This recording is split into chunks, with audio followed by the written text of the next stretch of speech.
বাসার বাড়ি ডেনিমেজ ভূমিকম্প যখন প্রথম লড়াই দিচ্ছে মানুষ টের পাইছে না, পরে লড়াই মানুষ বেশি যুদ্ধ পাইছে হুমারে নামছে তারা তলে করে যখন গেটের সামনে আসছে গেট আটকায় গেট ছাড়ে না, মানুষ আরো বেশি তারা তলে করে আহত হয়েছে। অনুমানে হাজার এনে ধরে রাখছি যে রুগী পরিমাণ মেডিকেলে হসপিটাল দেখলাম। বিল্ডিং কি ভাঙছে? বিল্ডিং ভাঙে নাই, তবে নামার সময় মানুষ সব তো গেটের সামনে আসছে গেট ছাড়ে নাই, আরো না ছাড়াতে ক্ষয়ক্ষতি বেশি হয়েছে। নামার সময় চাপা খাইছে? চাপা খাইছে, নামার সময় চাপা খাইছে আরো। ডেনি ভাগছে কিভাবে ব্যথা পাইছেন আপনি? নামার সময় অনেক মানুষ ডাকাবাকির মাধ্যমে আমি একবার নিচে পড়ে গেছিলাম, এই জন্য একটু ব্যথা পাইতে বেশি। মানে কতজন লোক আহত হয়েছে?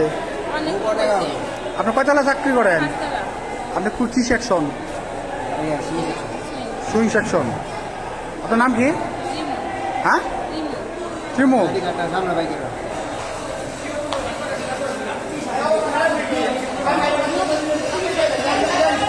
উনি আপনার কি হয়? কিভাবে আহত হয়েছে?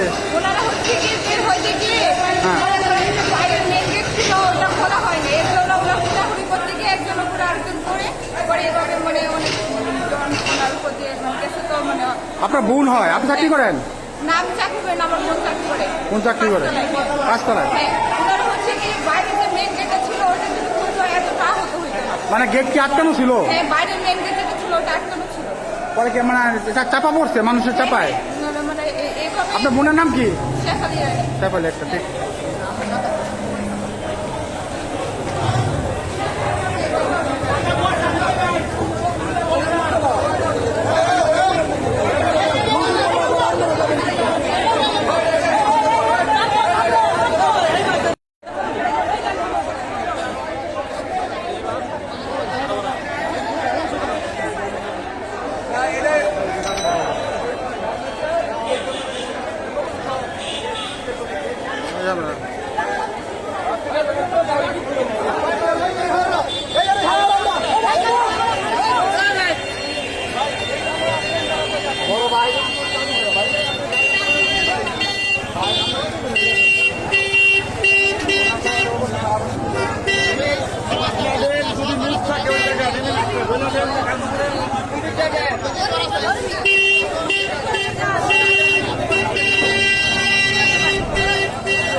সময় ব্যাপী ছিল, আমার আই থিঙ্ক এটা 20 সেকেন্ড বা 30 সেকেন্ড এরকম ছিল, এবং এটা 6 মাত্রার কম হবে না। এই ভূমিকম্পের কারণে আমাদের এখানে কোনো শিল্প প্রতিষ্ঠান বা বিল্ডিং কোনো ভেঙে পড়া বা কলাপস করে নাই, কিন্তু আপনার শিল্প প্রতিষ্ঠানগুলোতে আপনি জানেন যে হাজার হাজার আমাদের কর্মী শ্রমিকরা কাজ করে, তারা যখন এই ভূমিকম্প শুরু হয়েছে তখন তারা একত্রে সবাই বের হতে চেষ্টা করেছে, যার জন্য প্রায় চাপাচাপিতে সিঁড়িতে পড়ে গিয়ে মানে পদদলিত হয়ে মানুষ আহত হয়েছে। আমি এখানে সকল রোগীকে আমি দেখেছি, তার মধ্যে একজনকে আমার মানে খারাপ মনে হয়েছে, তার মানে সে আনকনসিয়াস, তার মানে জ্ঞান নাই, এবং তাকে সেই জন্য আমি অনুরোধ করেছি তাকে যে ঢাকায় বা গাজীপুর বা বায়োসি যেখানে তাদের পরিবারের জন্য সহজ হয় সেখানে তাকে মানে রেফার করার জন্য, এবং তাকে মধ্যে রেফার করা হয়েছে। এবং আমি এই হসপিটালের যে প্রধান উপজেলার স্বাস্থ্য কর্মকর্তা তাকে ফোন করেছি, সে চেষ্টা করছে আশেপাশে যারা ডাক্তার থাকে এখানে কর্মরত চিকিৎসার জন্য নার্স ডাক্তার তাদের সাথে যোগাযোগ করে তাদেরকে এই হসপিটাল নিয়ে আসার জন্য সে চেষ্টা করছে। এবং সবাই আসলে আমি মনে করি যে আমি যেহেতু সবগুলি দেখেছি, আমার কারণ মনে হয়েছে যে বেশিরভাগ রোগী কিন্তু এখানেই চিকিৎসা দেওয়া সম্ভব। হয়তো যদি ঢাকায় রেফার করা হয় বা অন্য কোথাও রেফার করা হয়, ভূমিকম্পটা ঢাকাতেও হয়েছে, এবং ঢাকাতে কী পরিমাণ হয়েছে, কী পরিমাণ রোগী হ্রাস করছে হসপিটালে, এটা আমাদের জানা নাই। এই জন্য এখানে যাদেরকে চিকিৎসা দেওয়া সম্ভব তাদেরকে রেফার করার দরকার নাই। যদি এক দুইজন রেফার করতে হয় তাহলে তারা রেফার করবে, এটা আমি মনে করি। আর আমাদের চিকিৎসা সহায়তা বা তাদের ট্রান্সপোর্ট বা অন্য কোনো টাকা মানে আর্থিক কোনো সহায়তা লাগলে আমরা দিতে প্রস্তুত আছি, আমরা এদের পাশে আছি। আরেকটি প্রশ্ন, যেটা হলো যে কারখানা কর্তৃপক্ষ ফায়ার অ্যালার্ম বাজায়, ঘটনার পরপরই ফায়ার অ্যালার্ম বাজানোর পর তাদের প্রধান ফটকে তালাবদ্ধ করে দেয়, যার কারণে ওই ফটক ভাঙতে যে অনেক শ্রমিক আহত হয়েছে। এখানে কারখানা কর্তৃপক্ষের একটি গাফিলতি বা বিষয় আসছে সামনে, এই বিষয়টা জানছেন কিনা? এগুলি শিখে আপনারা তো ঘটে তো অজ্ঞতার জন্য, ঠিক আছে, আমরা তো সেরকম প্রশিক্ষণ না, আমাদের তো ভূমিকম্প পরিবেশ কিভাবে আমরা এটা মোকাবেলা করবো এই অভিজ্ঞতা তো আমাদের নাই, মোটেও নাই, আমাদের সেই প্রশিক্ষণ আনা নাই। এবং আপনার ফায়ার দেখবেন যে আগুন লাগলেও দেখা যায় যে আমাদের হয়তো ফায়ার এক্সিট আছে, সেটা আমরা ব্যবহার করতেও জানি না, ব্যবহার করিও না। এবং ফায়ার এক্সটিংগুইশার থাকে যেটা যে মানে মানে ইমিডিয়েট মানে আগুন নিবানো যায়, সেরকম ব্যবস্থা থাকলে আমরা সেটা ব্যবহার করতে চাই না। এবং অনেক দেখা গেছে যে ফায়ার এক্সটিংগুইশার অচল হয়ে আছে, কাজও করে না, এরকম নানান ধরনের কিছু অসুবিধা তো থাকেই। আমরা আসলে কোন অবস্থায় আছি, আমাদের দেশের সার্বিক অবস্থা দেখি আমরা তো সেটা বুঝতে পারি। ওকে, থ্যাংক ইউ।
দুতলা নিচতলাতে খুঁজে